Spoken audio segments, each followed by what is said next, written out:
तो व्यक्त के स्वरूप बताया था, तद विपरीत अव्यक्त को बताया था। तो व्यक्त को इन्होंने बताया था हेतुमत, अनित्य, अव्यापी, सक्रिय, अनेक, आसित और लिंगम। तो इनकी व्याख्या कर दी। अब लिंग की व्याख्या करते हैं। लिंगम माने ज्ञापकम। व्यक्त जो महादादी है वो प्रधान का ज्ञापक है। प्रधान जो मूल प्रकृति है, वो मूल प्रकृति अपनी विकृतियों के द्वारा ज्ञापित होती है। इसलिए जो विकृति है, व्यक्त है, महदादी है, वो प्रधान के ज्ञापक है। तो यथा चैते बुद्धादया प्रधान से लिंगम का हम आगे कहेंगे। ये प्रधान के ज्ञापक क्यों हैं, आगे बात आएगी, उसको हम विस्तार से बताएंगे। प्रधान जो प्रधान का ज्ञापक नहीं है, जो प्रकृति है वो प्रकृति अपने स्वरूप का ज्ञापक नहीं है, वो पुरुष का ज्ञापक है। अस्ति कश्चित पुरुष विशेषः यदर्थम प्रकृति।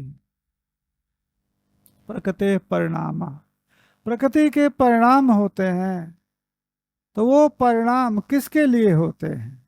तो अस्ति कश्चित भोक्ता पुरुष। तो जो प्रधान है वो प्रधान पुरुष का लिंग हो सकता है, पुरुष का ज्ञापक हो सकता है, अपना स्वयं ज्ञापक नहीं। माने पुरुष से लिंगम भवदपि इति भाव। पुरुष का लिंग तो प्रधान है, प्रकृति पुरुष का तो ज्ञापक है, परंतु अपना ज्ञापक नहीं है। दूसरी बात, जो व्यक्त है वो सावयव है। अवयम अवयव अनवय इति अवया नाम अभिनाम मिथा संश्लेषो मिश्रम संयोग। अवयनम, अवयव क्या पदार्थ है? तो अवयव है अवयवन। माने अवयवन क्या है? तो अवया नाम अवयवी नाम मिथा संश्लेष। अवयव परमाणुआदि, अवयवी त्रिशूणादि, उनका जो मिथा संश्लेष है, मिश्रण है, संयोग है अथवा संयोग, उसको ही अवयव कहते हैं। संयोग कहाँ होता है? अप्राप्ति पूर्व का प्राप्ति संयोग। जो पूर्व में अप्राप्त होता है, वो अप्राप्ति पूर्वक जो प्राप्ति है उसी को संयोग कहते हैं। ठीक है ना?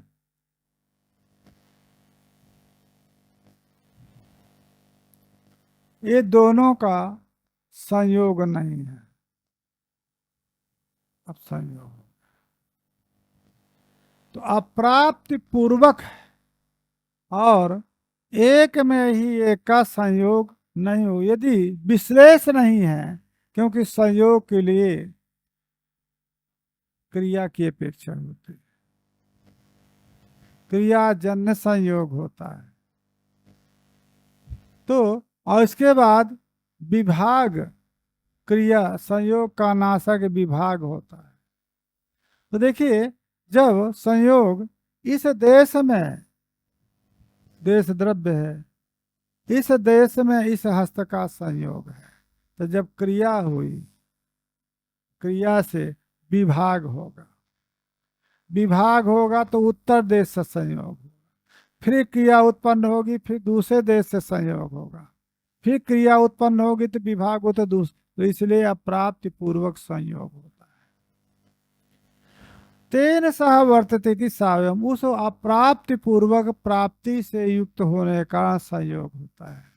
तथा ही पृथिव्यादयः परस्परम संयुज्यन्ते। पृथ्वी जल तेज वायु आदि परस्पर इनका संयोग हो। पृथ्वी का पृथ्वी से संयोग नहीं कहेंगे, क्योंकि द्रव्य का विजातीय द्रव्य से जो संबंध होता है उसको संयोग कहते हैं। इसलिए द्रव्य का द्रव्य के साथ समवाय संबंध भी होता है और द्रव्य का द्रव्य के साथ संयोग संबंध भी होता है। एक द्रव्य का स्वभिन्न द्रव्य के साथ संयोग संबंध होता है और उसी द्रव्य का उसी द्रव्य के साथ समवाय संबंध होता है। एवं अन्य पिन्ना तो प्रधान से बुद्धियादि भी संयोग। तो ये इनका तो संयोग होगा, तो परंतु प्रधान के साथ मूल प्रकृति के साथ इनका संयोग नहीं हो। मूल प्रकृति, क्योंकि कारण के साथ कार्य का संयोग नहीं होता। मूल प्रकृति जो प्रधान है वो सकल जन्म महदादि का कारण है, इसलिए उसके साथ संयोग संबंध नहीं होगा, अभी तो तादात। नैयायिक लोग समवाय संबंध मानेंगे, परंतु जो समवाय को नहीं स्वीकार करते हैं वो तादात्म्य संबंध करते हैं। समवाय का खंडन भाट्ट में वो क्या कहते हैं, गुरु मत जो है प्रभाकर मत में बहुत बड़ा खंडन किया है। अब वेदांती ने भी खंडन किया, कहा खंडन का उपाय स्वल्प स्वल्प में बताएंगे, ज्यादा नहीं बताएंगे, परंतु कहा कि ऐसा है यदि आप संयोग समवाय को संबंध मानते हैं तो जो भी संबंध होता है वो संबंधी से भिन्न होता है, आप एक सिद्धांत है। संयोग जो संबंध है वो द्रव्य रूप जो संबंधी है उससे भिन्न है, तो जो भिन्न पदार्थ होता है उसका कोई ना कोई संबंध स्वीकार करना पड़ता है।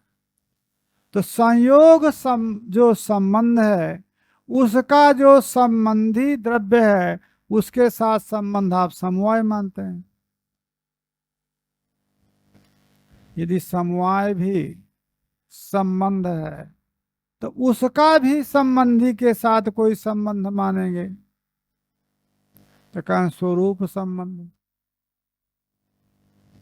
तो स्वरूप संबंध भी संबंधी से भिन्न मानेंगे, कह नहीं स्वरूप जो है अनुयोगी प्रतियोगी अन्यतर रूप स्वरूप संबंध है। कोई संबंध है वो प्रतियोगी अनुयोगी अन्यतम रूप, तो संबंध कहाँ से होगा, संबंधी से भिन्न कहाँ से हुआ। प्रतियोगी जो वृत्ति पदार्थ है, अनुयोगी जो आधार पदार्थ है, आधार व ध्येय अन्यतम रूप हो गया यदि, तो वो संबंधियों से भिन्न तो हुआ नहीं स्वरूप संबंध। तो जिस स्वरूप संबंध में जाकर के परा विश्रांति आप कर लेते हैं उसको भी संबंधी से भिन्न कहना होगा, और वो जो आप प्रतियोगी अनुयोगी अन्यतर रूप कह करके चल देते हैं वो संबंध नहीं हो, वो संबंध जो है नहीं होगा, क्योंकि संबंध उससे भिन्न होना चाहिए। इस प्रकार से उन्होंने समवाय का खंडन सबसे पहले भाट्ट मीमांसक ने, इसके बाद जो प्रभाकर, दो सिद्धांत हैं मीमांसा में, एक भाट्ट मत है और एक गुरु मत है। आपको मालूम है गुरु मत किसको कहते हैं?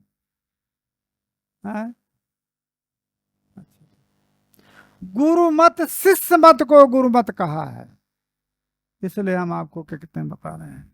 गुरु मत का मतलब शिष्य मत को गुरु मत कहा है।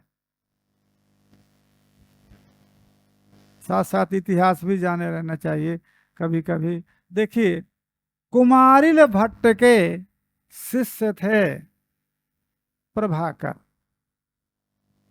और वो गुरुजी पढ़ा रहे थे, तो पढ़ा रहे थे तो एक पंक्ति थी वहां पर, अत्रापि नोक्तम तत्र तु नोक्तम, तत्र तु नोक्तम अत्रापि नोक्तम। क्या अर्थ हुआ? इतना तो आप संस्कृत जानते ही होंगे कि यहां पर भी नहीं कहा गया और वहां पर भी नहीं कहा गया। अब वो बात दोनों जगह कही गई थी। गुरु जी का कपाल सटक गया कि अत्रापि नोक्तम, यहां पर भी नहीं कहा गया है, और तत्र तु नोक्तम, वहां पर भी, और दोनों जगह बात कही गई। पंक्ति एक हाथ से नहीं लगता था, दोनों परेशान। और एक जो अध्ययन का नियम है, वो अध्ययन का नियम सायंकाल सूर्य अस्त के पूर्व में ही हर हालत में अध्ययन समाप्त कर दिया जाता है, क्योंकि सायंकाल अध्ययन निषिद्ध है, भोजन निषिद्ध है। तो बहुत परेशान रहे गुरु शिष्य, कहा बेटा इसको छोड़ देते हैं, अब संध्या का काल हो गया, अब कल इसको देखेंगे, पंक्ति को लगाना था। अब गुरु जी तो, क्योंकि इस प्रकार की व्यवस्था आश्रमों में रहती नहीं थी कि वहीं पर शौच स्नान करना है संध्या, वो अपना नदी आदि रहते थे, तो नदी तरफ अपना गुरु जी चले गए सायंकाल संध्या उंध्या के लिए। अब वो जल्दी जल्दी संध्या करके, परंतु उसको वही चटक रहा था कि क्या है, गुरु जी परेशान है, वही परेशान है। आदमी बुद्धि लगाया, तो वहां पर जो बात कही थी तू शब्द से उठाया था, और यहां पर जो बात कही थी आप ही शब्द से उठाया था। तत्र तू ना माने तू शब्द उत्तम, ये अर्थ। हरे राम राम।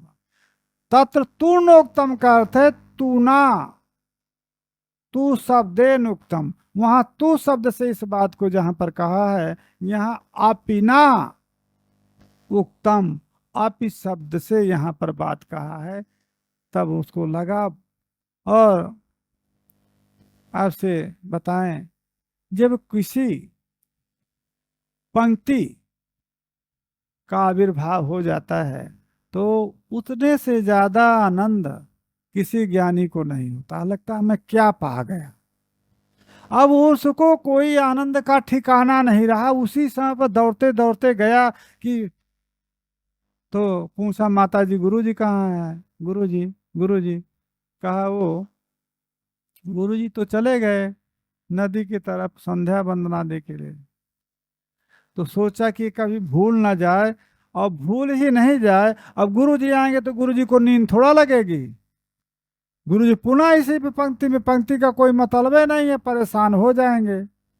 तो उसी पंक्ति में उन्होंने लिख दिया कि गुरु जी आएंगे तो खोलेंगे, है ये गुरु जी आएंगे तो पुस्तक है खोलेंगे, फिर से माथा पच्ची करेंगे, और उसका समाधान हो गया तो झूठ है, गुरु जी को माथा पच्ची कराने की क्या आवश्यकता है। तो उसमें लिखा तत्र पूर्व प्रकरणे तु ना तु शब्देन इदम उक्तम, अत्र अत्र प्रकरणे अपिना अपि शब्देन इदम उक्तम। समाधान हो गया। अब गुरु जी संध्या वंदनादि से रिक्त हुए तो भोजन किसको अच्छा लगता है, पुनः उसी पंक्ति में लिख गए। तो पंक्ति में लिखा हुआ था। पूछा धर्म पत्नी से कि पुस्तक को किसी ने छुआ है, क्या किया है, पुस्तक को किसने इसे पुस्तक में लिखा है। कहा वही प्रभाकर आया था। तो पूछा कि गुरु जी कहाँ हैं। तो जब हमने बताया कि संध्या वंदनादि के लिए नदी तरफ गए हैं, तो वो इसी पुस्तक को इसी में कुछ लिख रहा था, उसी ने लिखा होगा। ठीक। दूसरे दिन जब वो उपस्थित हुए तो उन्होंने ही, अब गुरु जी ने जो कुमारिल भट्ट हैं उन्होंने ही उसको गुरु पद भी दिया था। इसलिए भट्ट जो कुमारिल जो प्रभाकर का मत है वो गुरु मत से प्रसिद्ध है। तो वो कुमारिल भट्ट से विलक्षण ही उनका कथन होता है। तो उन्होंने जो समवाय का खंडन भली भांति किया है उनके सिद्धांत। नापि सत्वरजताम परस्परम संयोग। तो कहा कि आप संयोग क्या सत्वरज तम का परस्पर यदि संयोग कह देंगे तो सावयवता हो जाएगी, किसमें? प्रकृति में। कहा संयोग को हमने बता दिया ना, अप्राप्ति पूर्वक प्राप्ति संयोग है। तो सत्व रज और तम ये कभी भी अप्राप्त नहीं है। इसलिए सत्व रज तम ये जो तीन स्वरूप हैं, इनका संयोग मान करके सावयवता आप अव्यक्त प्रधान में नहीं कह सकते हैं, क्योंकि अप्राप्ते अभाव। तीसरा आठवां स्वरूप उसका है परतंत्रम। जो व्यक्त है वो परतंत्र है, पराधीन है बुद्ध्यादि। कैसे? बुद्ध्या स्वकारे अहंकारे जनयितव्ये प्रकृत्या प्रकृत्या पूर्वोपेक्षते अन्यथा क्षीणा सती न अहंकारम जनयितुम स्थिति। परतंत्र है। जब बुद्धि से अहंकार की उत्पत्ति होती है, या ये कहें कि बुद्धि जब अहंकार को उत्पन्न कराती है, तो स्वतंत्र नहीं है। प्रकृति प्रकृत्या पूर्वो अपेक्षते, पूर्व में प्रकृति की अपेक्षा करती। इसलिए स्वतंत्र रूप से जो महत्तत्व है वो अहंकार को उत्पन्न नहीं कराता, अभी तो प्रकृति की अपेक्षा उसको होती है। अन्यथा क्षीणा सती न अहंकारम जनयितुम स्थितिस्यात्। यदि वो प्रकृति सापेक्ष ना हो तो क्षीण हो जाएगी, और क्षीण होकर के वो अहंकार को उत्पन्न नहीं कर सकती है। इसी प्रकार से जो अहंकार आदि हैं वो भी अपने अपने कार्य की उत्पत्ति में अपने अपने कारण की अपेक्षा करते हैं। अहंकार से तन्मात्राएं जो ज्ञान इंद्रियां उत्पन्न होती हैं, तो अहंकार भी अपने कारण महत्तत्व की अपेक्षा रखता है। प्रकृत्या पूर्वम प्रकृत्या पूर्वम अपूर्वम अपेक्षते। प्रकृति के अपूर्व को माने प्रकृति के पूर्णता की अपेक्षा उसको होती है। तेन पराम प्रकृति अपेक्षा कारणमपि स्वकार्यजन्य। इसलिए परा प्रकृति की अपेक्षमान जो कारण है वो स्वकार जनन में परतंत्र है। इस प्रकार से 8 जो लक्षण हैं, गुण हैं, जो परतंत्र व्यक्त के हैं। तद विपरीतम व्यक्तम, अव्यक्तम, व्यक्त से विपरीत। तो इन्हीं से विपरीत ले लीजिए, जो जो आपको ये 8 दिया है, इससे विपरीत जो है वो आपका व्यक्त होगा। तो हेतु मत, अहेतु मत, अनित्य नित्य, अव्यापी व्यापक, सक्रिय अक्रिय, एक अनेक एक, आसित अनासित, सावयव निरवयव, परतंत्र स्वतंत्र। इस प्रकार से इससे विपरीत जो जो व्यक्त है, उससे विपरीत जो है वो अव्यक्त है, प्रधान है। अहेतुमत नित्यम व्यापी निष्क्रियम यदि अव्यक्तस्यापि परिणाम लक्षणा क्रिया तथापि परिस्पंदो नास्ति। कहा भाई अव्यक्त को आप अक्रिय कैसे कह सकते हैं? निष्क्रिय तो नहीं होगा। क्यों? परिणाम भी तो क्रिया है। उत्पत्ति, स्थिति, परिणाम, विपरिणाम, अपक्षय, विनाश, ये सब क्रियाएं हैं। तो यदि प्रकृति का विकृति के रूप में परिणाम होता है तो आप निष्क्रिय कैसे कह सकते हैं? कहा ठीक है, तो आप बहुत कह रहे हैं। परिणाम लक्षण क्रिया अव्यक्त की है, परंतु परिस्पंद रूप जो क्रिया है वो परिस्पंद रूप क्रिया नहीं है। परिस्पंद क्या है? जो हिलना जुड़ना, उसको परिस्पंद क्रिया कहते हैं। परिस्पंद वो क्रिया नहीं है। और एक है उसका कोई आशय नहीं है। यही वेदांत सिद्धांत से और इस सिद्धांत में इतना भेद है। वहां पर मूल प्रकृति अविद्या को माना गया है, परंतु उसका आशय अक्षर पुरुषोत्तम परमात्मा तत्व है। और यहाँ पर क्या है कि यहाँ पर इसका आशय कोई नहीं, अनाश्रित है। अलिंगम तो ठीक है, अलिंग है माने स्वयं की ज्ञापक नहीं है। इसके ज्ञापक जो व्यक्त पदार्थ है इसके ज्ञापक हैं, और ये अपने स्वरूप की अनवयम स्वतंत्रम अव्यक्तम तदनेन प्रबंधेन व्यक्ता व्यक्तयो वैधर्म्यम उत्तम। इस ग्रंथ के द्वारा व्यक्त पदार्थ और अव्यक्त पदार्थ की विधर्मता भी बता दिया।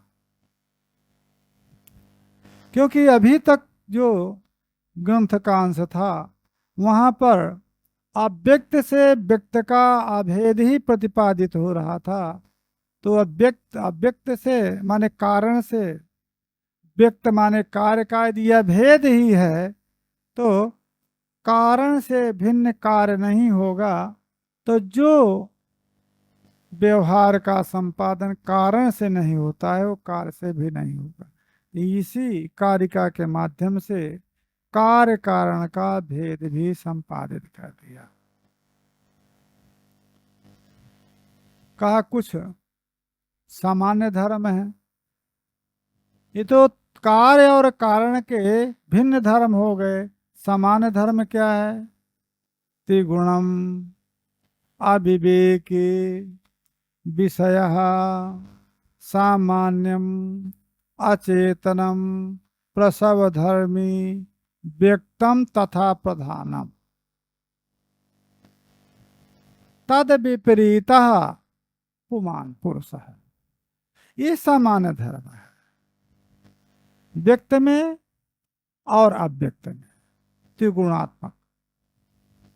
तीन त्रिगुणात्मकता सत्व रजो तम, ये त्रिगुणात्मकता विकृति में भी है और प्रकृति में भी है।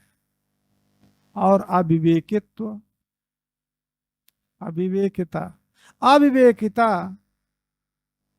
प्रकृति में भी है और विकृति में भी। प्रकृति भी विषय है और विकृति भी विषय है। ये सामान्य सामान्य प्रकृति में भी है और विकृति में भी है। अचेतन प्रकृति भी है और विकृति भी है। अप्रसवधर्मी प्रकृति भी है विकृति भी है। इससे विपरीत जो है वो पुरुष है। पुरुष त्रिगुणात्मक नहीं है, विवेकी है, विषयी है। पुरुष विषय नहीं है, असामान्य है, चेतन है, प्रसव धर्मी नहीं है। इससे विपरीत जो है पुरुष है। तो गुणा सुख दुख मोहादि, ये जो है तीनों गुण विद्यमान है आत्म पराभिमतम अपाकृतम। कहा कि ये क्या है आप कह रहे हैं? ये सुख दुख इच्छा द्वेष मोह आदि ये तो सब आत्मा के गुण हैं, 9 गुण आत्मा के हैं। कहा यही तो नहीं जान पाए हैं, वो आत्मा के गुण नहीं है, प्रकृति के गुण हैं या विकृति के गुण हैं। अब आत्मा में आरोपित करके वो आत्मा के विशेष 9 गुणों को नैयायिकों ने मान लिया है। सुयुति त्रिगुणम तदनेन सुखादि नाम आत्मगुणत्वम, ये जो कथन है, इस कथन से आत्मा के सुखादि गुण हैं उसका निराश हो गया। अविवेकी यथा प्रधानम स्वतः न विविच्यते एवं महादादयो प्रधानात् महादयोपि न प्रधानात् विविच्यते। कहा अविवेकी, विवेक कहते हैं भेद को। प्रधान का स्वतः विवेक नहीं है, स्वतः प्रधान में प्रधान का भेद नहीं है। प्रधान से प्रधान का विवेक स्वतः नहीं किया जा सकता। इसी प्रकार से महादादी भी प्रधान से स्वतः विविक्त नहीं है, इसलिए अविवेकिता दोनों में है। क्यों?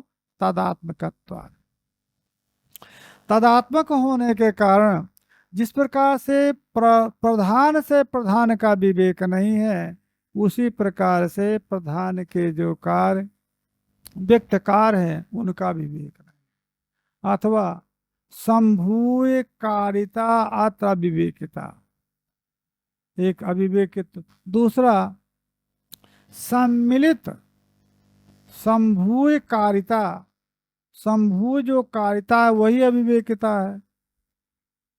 नहीं किंचित एकम पर्याप्तम स्वाकार्य, अपने कार्य में स्वतः एक पर्याप्त नहीं, अपितु संभूय सम्मिलित होकर के किसी कार्य में समाप्त है। तत नेकस्मात् यस्य कश्चित् किंचित् संभव, एक से ही किसी कार्य की उत्पत्ति नहीं हो सकती, इसलिए संभूय करता है।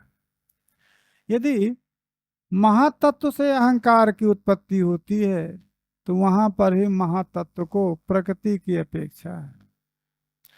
अहंकार से यदि तन मात्राओं की और ज्ञान इंद्रियों की उत्पत्ति होती है तो वहां पर भी अहंकार को प्रकृति उसको महातत्व की अपेक्षा है और महातत्व को मूल प्रकृति की अपेक्षा है। एताहु विज्ञानमेव सर्व हर्ष विषाद मोह शब्दात्मकम न पुनः इतो अन्य तद्ध्वनिति तान प्रत्याह विषया हिते। कहा कुछ लोग ऐसा कहते हैं, बौद्धों का विज्ञानवादी बौद्धों का सिद्धांत है कि विज्ञान से अतिरिक्त कोई वस्तु नहीं है, विज्ञान ही वस्तु तत्व है, उसका बहिर्भाषण जो है वो मिथ्याभूत है। ये उनका कथन है। विज्ञान ही हर्ष विषाद आदि है, मोह शब्दात्मक है, ये उनका तो वस्तु सत्य है। अब विज्ञान ही हर्ष विषाद मोहात्मक है, ये किसका सिद्धांत हुआ? अद्वैत वेदांती का सिद्धांत है।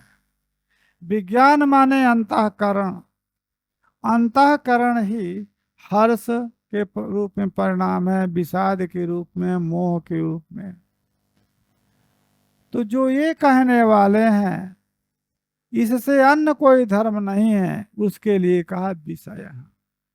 जो विज्ञान होता है वो विषयी होता है, विज्ञान जो है विषयी होता है, वेदक होता है। विषय माने वेद नहीं होता, इसलिए विषया कहा, ग्राह्य है।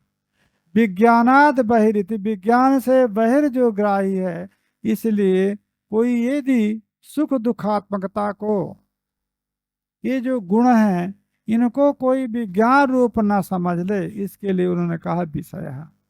अतएव सामान्य माने साधारण, सामान्य शब्द का यहाँ पर जाति अर्थ नहीं, ये सामान्य है। घटादिवत अनेके पुरुषैहि गृहीतत्वमिति, सामान्यता का मतलब ये है घट आदि जिस प्रकार से अनेक पुरुषों के द्वारा गृहीत होता है, नहीं मालूम? घड़ा ये पदार्थ रखा है, ये पदार्थ तो एक है, परंतु इसका ज्ञान आपको भी हो रहा है, दूसरे को भी ज्ञान हो रहा है, तीसरे को भी ज्ञान। एक अनेक के द्वारा गृहीत है कि नहीं?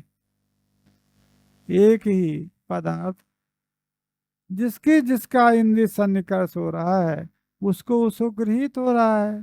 तो अनेक पुरुषों के द्वारा जिस प्रकार से घट गृहीत है उसी प्रकार से अनेक पुरुषों से ये भी गृहीत होते हैं जो व्यक्त पदार्थ है। इसलिए जो ज्ञान है वो ज्ञान अनेक पुरुषों के द्वारा गृहीत नहीं होता है। वस्तु अनेक पुरुषों के द्वारा गृहीत होती है। जो ज्ञान आपका है वो आपका है, जो दूसरे का ज्ञान है वो आप उसका है, तो तीसरे का ज्ञान है वो दूसरे का है। यदि विज्ञान रूपता यदि आप माना जाता सत्व रज तम को, तो विज्ञान तत्तद अंतःकरण देशेन भिन्न है। तो देखिए जो विज्ञान है विज्ञान रूपता यदि मान लिया जाएगा, जितने भी सुख दुखादि हैं तो सुख दुखादि जो धर्मी व्यक्त पदार्थ हैं वो सभी के द्वारा गृहीत नहीं होंगे। विज्ञान स्व विज्ञान होता है और जो विज्ञेय होता है वो सभी के ज्ञान का विषय होता है। इसलिए विज्ञानाकारत्व यदि विज्ञान का आकार मान लिया जाएगा तो असाधारण्यात विज्ञानानाम वृत्ति रूपाणाम अपि तेपि असाधारणासु। तो दो प्रकार के विज्ञान माना है, एक आलय विज्ञान है और एक प्रवृत्ति विज्ञान है विज्ञानवादियों में। तो आलय विज्ञान आत्मना सकल वस्तु विज्ञान में रहती है और प्रवृत्ति विज्ञान के माध्यम से वस्तु की व्यवहार योग्यता होती।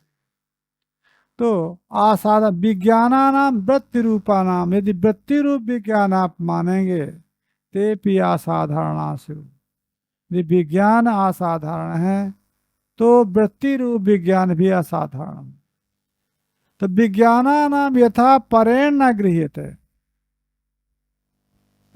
विज्ञान पर के द्वारा गृहीत नहीं होता।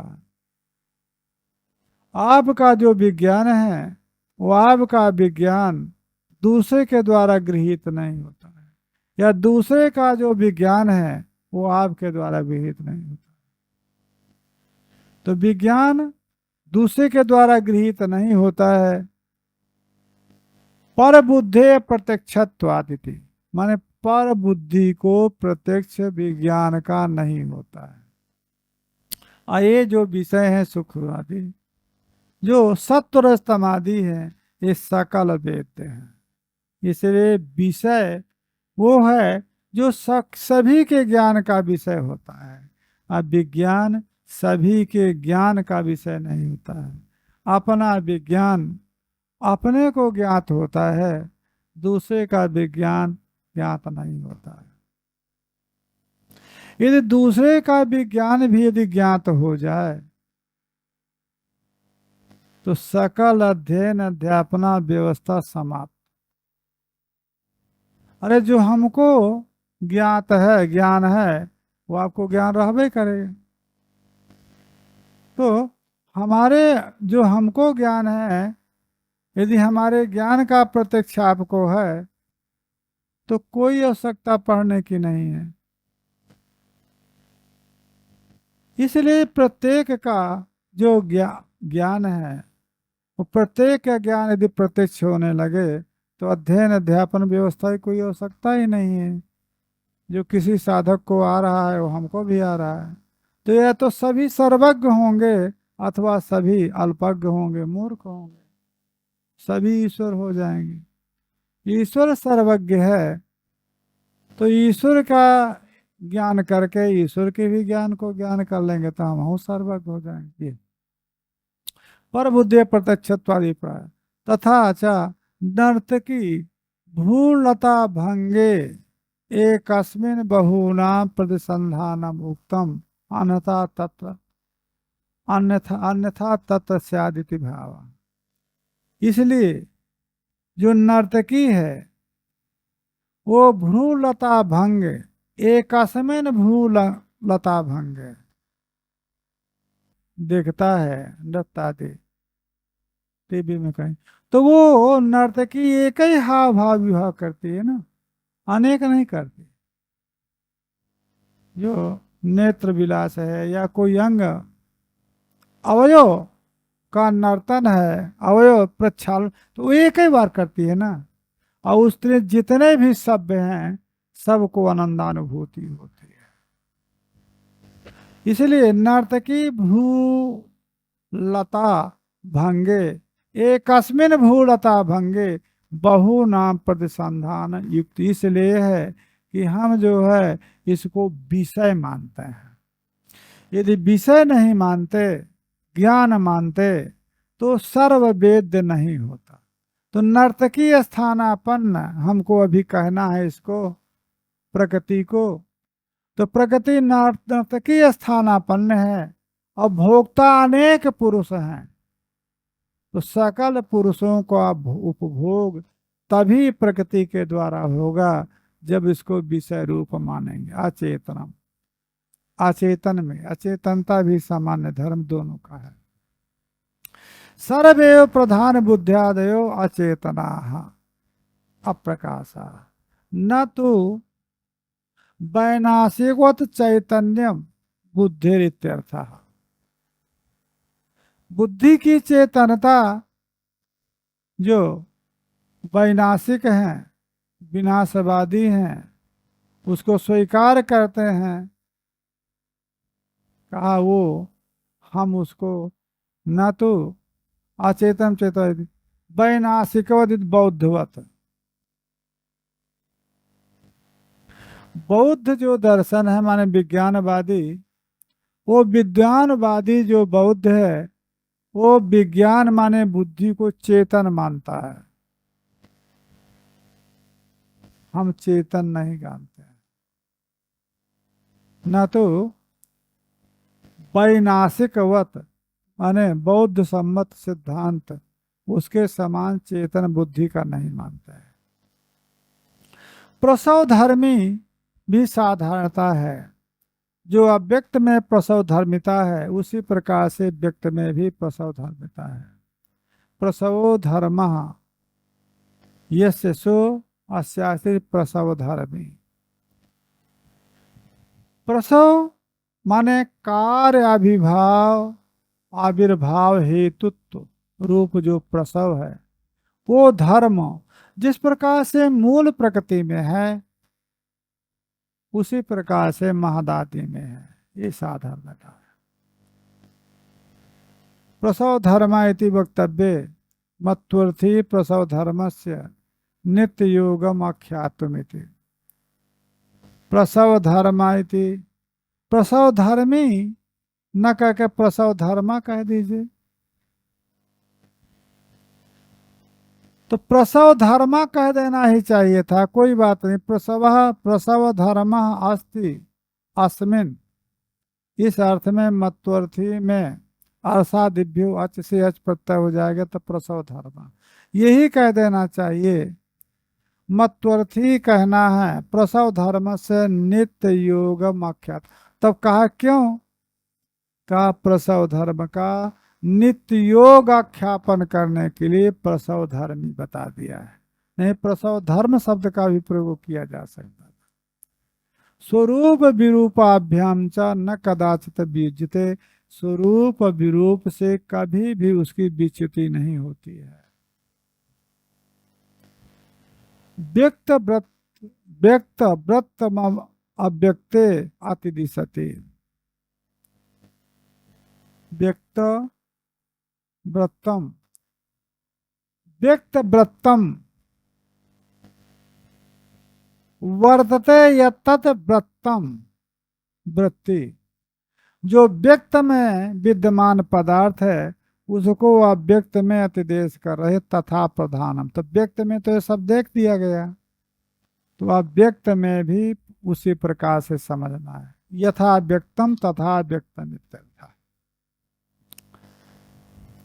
और इनसे जो विपरीत है तद विपरीत, जो व्यक्त और अव्यक्त के धर्म इन धर्मों वाला जो नहीं है वो पुरुष है। स्यादेतत् अहेतुमत्वम अहेतुमत्तो नित्यत्वादि प्रधान साधर्म पुरुषस्य। क्या कहो, कुछ तो मिल रहे हैं। पुरुष का प्रधान से कुछ तो सादृश्य मिल रहा है। प्रधान में अहेतुत्व कहा है, अहेतुत्व तो पुरुष में भी। अहेतु माने का, अहेतुत्व का तात्पर्य है नास्ति हेतु कारणम यस्य तद अहेतु। तो जो अजन्य पदार्थ है उसी को अनादि कहा जाता है। अजन्य और अनादि, आदि माने कारण। ना विद्यते आदि यशसा अनादि, ना विद्यते हेतु यशसा अहेतु। तो जो मूल प्रकृति है, उस मूल प्रकृति यदि किसी की विकृति होती तो हेतु मत होती प्रधान, परंतु किसी की विकृति नहीं है तो अहेतु मत है। पुरुष भी किसी की विकृति नहीं। तो यदि पुरुष भी किसी की विकृति नहीं है तो अहेतु मत प्रधान के समान वो भी हो गया। और नित्यत्व आपने, अनित्यत्व से विपरीत नित्यत्व आपने दिया था किसमें? प्रकृति में, प्रधान में। पुरुष भी नित्यत्व है। तो जो प्रधान का जो धर्म है अहेतुमत्व और अनित्यत्व, ये तो पुरुष से मिलता है। तद विपरीता कैसे हो गया? यदि किसी भी धर्म का साधर्मता, धर्म साधर्मता, प्रकृति के धर्म साधर्मता यदि पुरुष में है तो कैसे उसे विपरीत कहेंगे?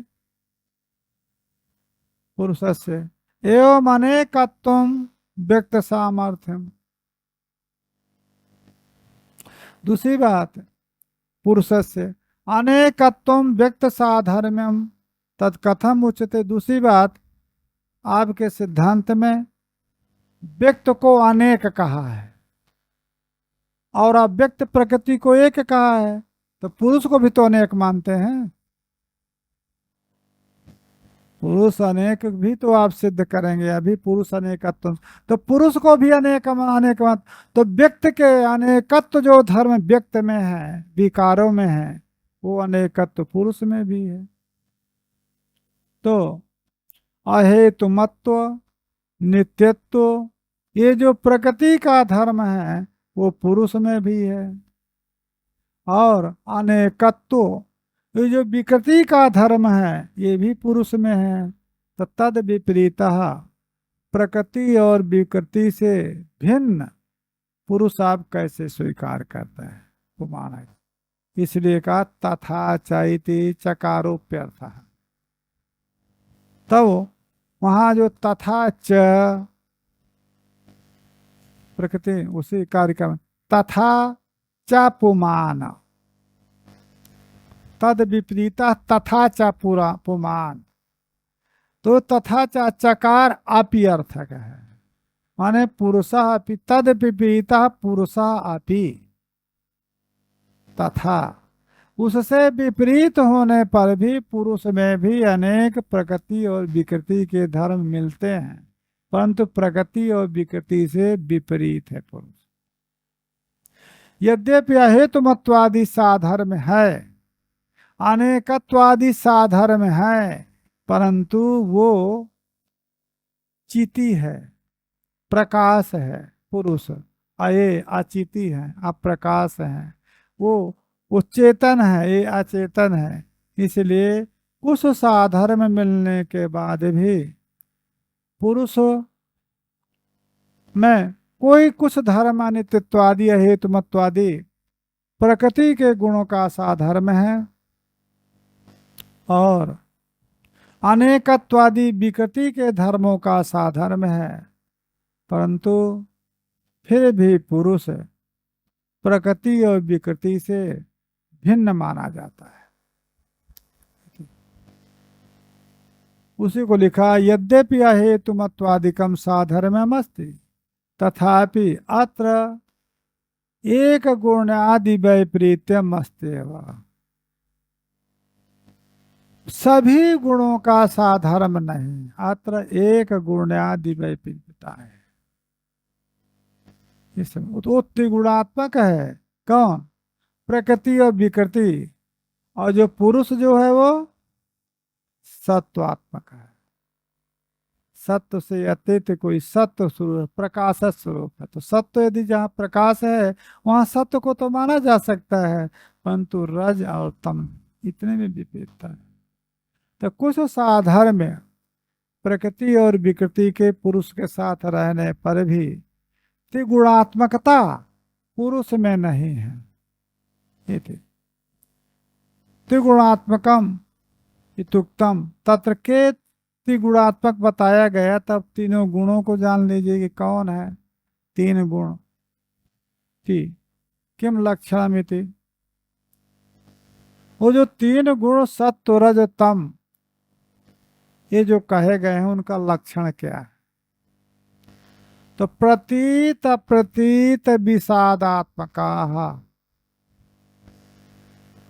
प्रकाश प्रवृत्ति नियमार्था, अन्योन्याभिभव आश्रय जनन मिथुन वृत्तया गुणा।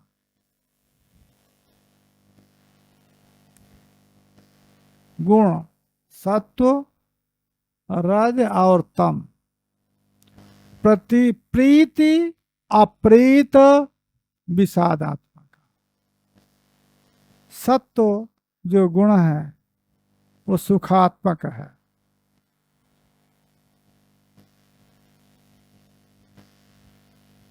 प्रीति सुखात्मक है।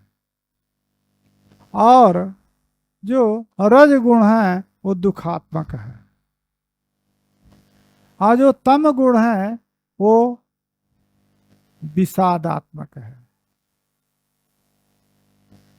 और इनका प्रयोजन अर्थ क्या है? तो प्रकाश सत्व गुण का कार्य है,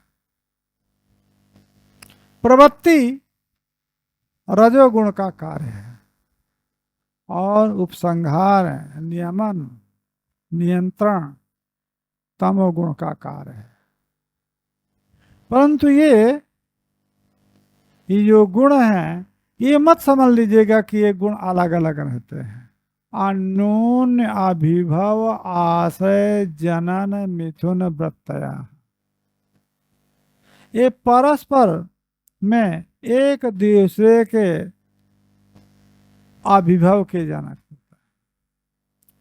सत्व गुण का जब उद्रेक रहता है तो रज गुण और तमो गुण अभिभूत रहता है।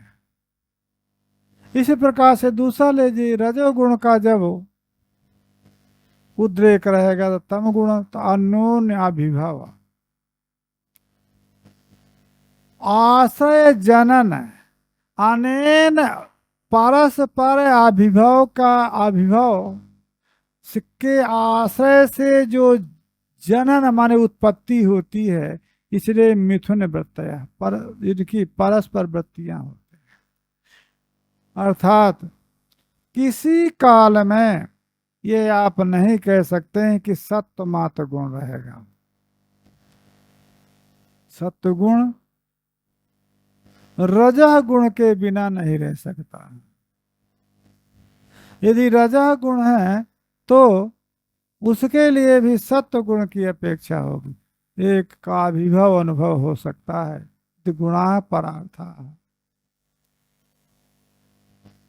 कारिका आगे कहेंगे सत्वम लघु प्रकाशकम, सत्व गुण जो होता है सूक्ष्म होता है और प्रकाशक होता है। इत्यत्र सत्वादया क्रमेण, सत्वादि गुणों का क्रम से निर्देशन जो है आगे की कारिका में कर रहे हैं ना, इसलिए यहाँ पर ज्यादा व्याख्यान करने की आवश्यकता नहीं है। सत्वादय क्रमे निर्धनते तद अनागतौ अपेक्षणे तंत्र युक्ता वा प्रतीत्यादीनाम यथा संख्यम वेतव्यम तद अनागतौ अनागत अवेक्षणेन।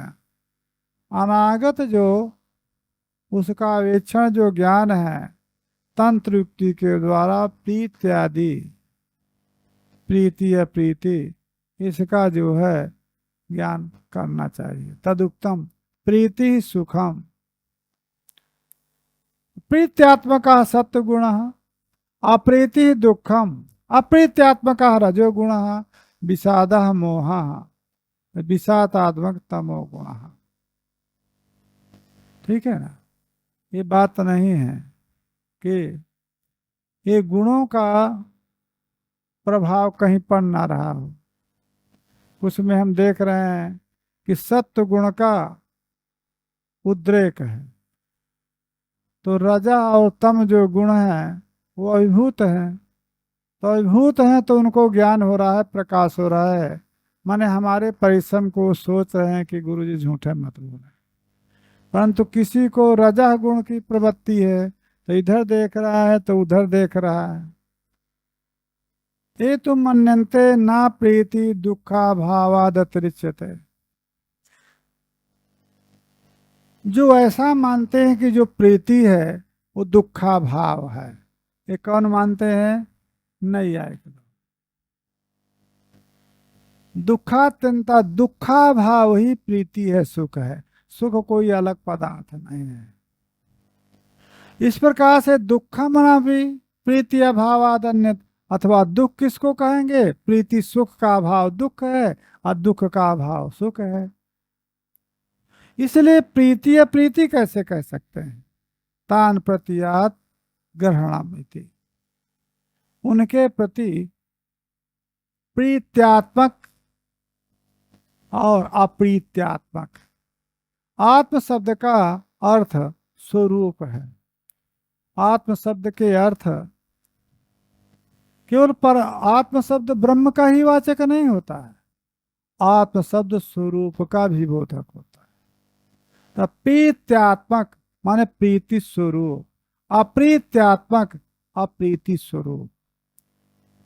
इति न इतरेतर भाव माने दुख का अभाव सुख, प्रीति का अभाव अप्रीति और प्रीति का अभाव प्रीति नहीं है। आत्म शब्द से भाव वचनत्वात्, आत्म शब्द यहाँ पर भाव परक है। प्रीति आत्मा स्वरूपम यस्य इति प्रीतात्मनः। प्रीति आत्मा, आत्मा माने भाव है, प्रीति है भाव स्वरूप जिनका, वो प्रीतात्मनः। एवं अन्यद व्याख्यम भाव रूपता चैसाम अनुभव सिद्धता। अब भाव रूपता ये तीनों की, सत्व और रजतम की भाव रूपता अनुभव सिद्ध है। भाव रूपता सत्ता रूपता, इनकी सत्वारूपता के लिए हमको कोई शास्त्र वचन नहीं करना है, सब लोग इसको जानते हैं। परस्पर अभावात्मकत्व, यदि परस्पर अभाव रूप माना जाता तो दुखाभाव सुख को माना जाता, सुखाभाव दुख को माना जाता, तो भाव रूपता तो किसी के नहीं। सुख क्या हुआ? दुखाभाव। तो दुख क्या हुआ? सुखाभाव। भाव रूपता नहीं। अभाव रूपता सर्व अनुभव सिद्ध है। अभाव रूपता यदि हम परस्पर अभाव रूप मानेंगे तो अभाव रूपता होगी। परस्पर अभावात्मक केतु परस्पर आशयापत्ते एक से वो एकस्यापि सिद्धे उभया सिद्धि इति भाव। एक बात और भी है, यदि परस्पर अभाव रूप मानेंगे तो यदि एक का सिद्ध हुआ तो तद प्रतियोगी का भाव की भी सिद्धि हो जाएगी। क्योंकि जो अभाव होता है वह अभाव यदि किंचित प्रतियोगिक होता, तो प्रतियोगी शब्द की कभी कभी व्याख्या कर देते हैं यस्याभावः स प्रतियोगी। प्रतियोगी का अर्थ वृत्ति होता है। यस्याभावः प्रतियोगी पंक्ति का अर्थ क्या है कि अभावः प्रतियोगिका भवति, माने वृत्तिमत पदार्थस्य अभावः न तो अवृत्तिमत पदार्थस्य। इसलिए कूर्मत क्षीरा भाव नहीं होगा, क्योंकि वृत्तिमत पदार्थ नहीं है। बंध्यासुता भाव ये नहीं होगा, क्यों? वृत्तिमत पदार्थ नहीं है। जो वृत्तिमत पदार्थ है उन्हीं का ही अभाव होता है। यस्याभावः स प्रतियोगी, माने सब प्रतियोगी ही अभाव होता है। अन्यथा यस्याभावः स प्रतियोगी को अर्थ यही ले ले कि जहाँ अभाव का निरूपण किया जाए तो जिसका अभाव नहीं वही प्रतियोगी है, तो वृत्ति पदार्थ में भी प्रतियोगी पद का व्यवहार होता है। आधार आधेय में भी प्रतियोगी का व्यवहार होता है। घटवत भूतलम में घट प्रतियोगिक भूतलानुयोगिक ज्ञान कहलाता है। तो घट वहां पर प्रतियोगी है, घट का अभाव तो नहीं, तो प्रतियोगी आधेय को कहते हैं, प्रतियोगी वृत्ति पदार्थ को कहते हैं। इसलिए यहाँ पर यस्याभावः स प्रतियोगी वाक्य है, वहाँ उसका तात्पर्य है सब प्रतियोगी का है अभाव। तो कौन सा भाव? जो संसर्गा भाव है वो सब प्रतियोगी की होता है। संसर्गा भाव के तीन है, प्राग भाव, प्रध्वंसा भाव और अत्यंता भाव। जो अन्योन्या भाव है, जो भेद है, वो भेद के काल में प्रतियोगी की अपेक्षा नहीं होती। इसलिए यही वृक्षे यक्षो नास्ति पिशाचो नास्ति, ये प्रतीति नहीं होगी, क्योंकि पिशाच वृत्ति नहीं है। समझे ना? पिशाच जो है वृत्तिमत पदार्थ नहीं, क्योंकि पिशाच है ही नहीं कोई पदार्थ। तो अस्मिन् वृक्षे पिशाचो नास्ति, ये प्रतीति नहीं होगी, क्योंकि उसका जो अत्यंता भाव है, पिशाच प्रतियोगी का अत्यंता भाव, उसकी प्रतीति नहीं होगी। परंतु अयम वृक्ष न पिशाचः, ये वृक्ष पिशाच नहीं है, ये प्रतीति होती। वृक्षो न पिशाचः, ये प्रतीति होती है।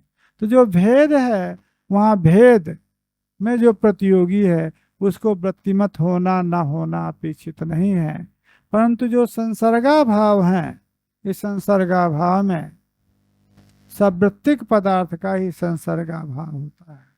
इसलिए अनुपलब्धि प्रमाण में इसी को भी बताया है कि वहाँ पर अत्र वृक्षे पिशाचो नास्ति यक्षो नास्ति, ये प्रतीति अनुभव गम्य नहीं होगी, क्योंकि यदि पिशाचात् स्यात् तर्हि उपलब्धेत, ये आख्यापन नहीं कर सकते हैं ना। यदि यहाँ पर पिशाच रहता तो उपलब्ध होता। ये जो प्रसक्त प्रतियोगी प्रसंजित प्रसक्त योग्यता है, ये आपादन वहां नहीं कर सकते हैं, आप यहाँ पर कह सकते हैं अत्र घटो नास्ति। यदि घटा अत्र स्यात् तदा उपलब्धेत, तो ये घटात्यंता भाव की, क्योंकि प्रसक्त प्रतियोगी प्रसंजित प्रसक्त व्यवहार इसमें संगत होता है। परंतु यदि यहाँ पर यक्ष रहता तो उपलब्ध होता, ये नहीं आप प्रतिपादन कर सकते हैं, क्योंकि कभी उपलब्ध नहीं। इस प्रकार से तो कम तो आत्मशब्द ऐसा भी एवं अत्रापि व्याख्यम अब भाव रूपता चैसाम अनुभव सिद्ध्या, अनुभव सिद्ध है। परस्पर अभावात्मक स्वीकार करने पर परस्पर आश्रयतापत्ति, इसे में इतना व्याख्यान दिए कि जो अभाव है, अभाव सब प्रतियोगिक होता है। इसलिए अभाव ज्ञाने प्रतियोगिता व छेदका व छिन्न प्रतियोगी ज्ञान कारण होता है। जब तक प्रतियोगिता व छेदक अवच्छिन्न प्रतियोगी का ज्ञान नहीं होगा, तब तक आप अभाव ज्ञान नहीं हो सकता। जैसे यहां पर कोई व्यक्ति ऐसा बैठा हुआ है जिसको आप जानते नहीं हैं, और वो कोई आकर के भीड़ भाड़ में होता है, पूछता कि अमुक है यहाँ पर, तो आप कहेंगे कि नहीं जानते हैं, हम नहीं जानते, क्योंकि उस व्यक्ति को आपका ज्ञान ही नहीं है।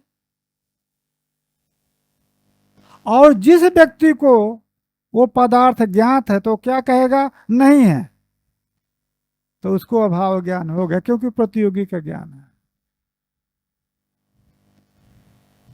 जिसको पूछ रहा है कि यहाँ पर है कि नहीं है, तो जो जानता होगा वही कहेगा कि नहीं है या है। आप तो कह देंगे भाई हमको नहीं मालूम। क्यों?